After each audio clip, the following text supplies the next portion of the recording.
ಮಾದಪ್ಪನ ಬೆಟ್ಟದಲ್ಲಿ ಎಷ್ಟು ಮೋಸ ರೀ. ಮಾದಪ್ಪನ ಸೇವೆಗೆಂದು ಭಕ್ತಾದಿಗಳು ಕೋಟಿಗಟ್ಟಲೆ ಹಣವನ್ನ ಕೊಡ್ತಿದ್ರು. ಇಲ್ಲಿ ಕೆಲವರಿಗೆ ಆ ದಾಹ ಇಂಗುತ್ತಿಲ್ಲ ಅನ್ಸುತ್ತೆ. ಇಲ್ಲಿ ಕೆಲವು ಇನ್ಸಿಡೆಂಟ್ ನನಗೆ ಆಗಿದ್ದು ತುಂಬಾನೇ ಮನಸ್ಸಿಗೆ ಬೇಜಾರು ಅನಿಸ್ತು. ಮುಡಿ ಕೊಡಲು ಹೋದ ನಮಗೆ ಟೋಕನ್ ರೂಪಾಯಲ್ಲಿ 80 ರೂಪಾಯಿಯನ್ನ ತೆಗೆದುಕೊಂತಾರೆ. ಮುಡಿ ಕೊಟ್ಟ ನಂತರ ಮುಡಿ ತೆಗೆದವರಿಗೆ ಮತ್ತೆ 50 ರೂಪಾಯಿ ಕೊಡಬೇಕಾಗತ್ತೆ. ಇದಕ್ಕೆ ಯಾವುದೇ ರಸೀದಿ ಕೊಡೋದಿಲ್ಲ. ಯಾಕೆ ನೀವು ಒಟ್ಟಿಗೆ ಅಮೌಂಟ್ ಅನ್ನ ತೆಗೆದುಕೊಂಡಿಲ್ಲ? ಅಂಡ್ ಎಲ್ಲರಿಗೂ ಗೊತ್ತಿರುವ ವಿಚಾರ, ಕೂದಲಿಗೆ ಎಷ್ಟು ಬೆಲೆ ಇದೆ, ಅದನ್ನ ನೀವು ಏನ್ ಮಾಡ್ತೀರಾ ಅಂತ. ನಾವು 400-500 ಕೊಟ್ಟು ಪೂಜಾ ಸಾಮಗ್ರಿಗಳನ್ನ ತೆಗೆದುಕೊಂಡು ಹೋದ್ರೆ ಅವೆಲ್ಲವನ್ನ ಮಾದಪ್ಪನಿಗೆ ಅರ್ಪಿಸದೆ ಒಂದು ಕಡೆ ಗುಡ್ಡೆ ಹಾಕೊಂತಾರೆ. ಮತ್ತೆ ಅದರ ಮೇಲೆ 20 ರೂಪಾಯಿ ಬಲವಂತದಿಂದ ದಕ್ಷಿಣೆಯನ್ನ ಪಡೆದುಕೊಳ್ತಾರೆ. ಅದನ್ನ ಪ್ರಶ್ನೆ ಮಾಡಿದ್ರೆ ಟೆಂಡರ್ ತಗೊಂಡಿದ್ದೀವಿ, ಸುಮ್ನೆ ದುಡ್ಡು ಕೊಟ್ಟು ಹೋಗ್ರಿ ಅಂತ. ಇಷ್ಟು ಕೋಟಿಗಟ್ಟಲೆ ಹಣ ಹರಿದು ಬರ್ತಾ ಇದ್ರು ಸರಿಯಾದ ಅಭಿವೃದ್ಧಿ ಕೆಲಸಗಳೇ ಆಗ್ತಾ ಇಲ್ಲ.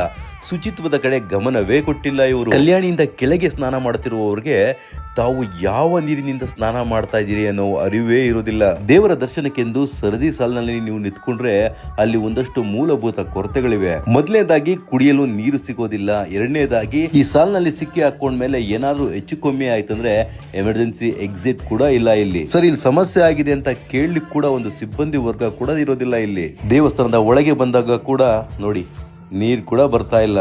ಇಲ್ಲಿ ಹೇಳ್ತಾ ಹೋದ್ರೆ ಎಲ್ಲದಕ್ಕೂ ದುಡ್ಡು ದುಡ್ಡು ಅಂತ ಕಾಣಿಕೆಯನ್ನ ಕೇಳ್ತಾನೆ ಇರ್ತಾರೆ. ಇದನ್ನ ನಾನೊಬ್ಬ ಹೇಳ್ತಾ ಇರುವಂತಹ ಮಾತಲ್ಲ, ಅನೇಕ ಭಕ್ತ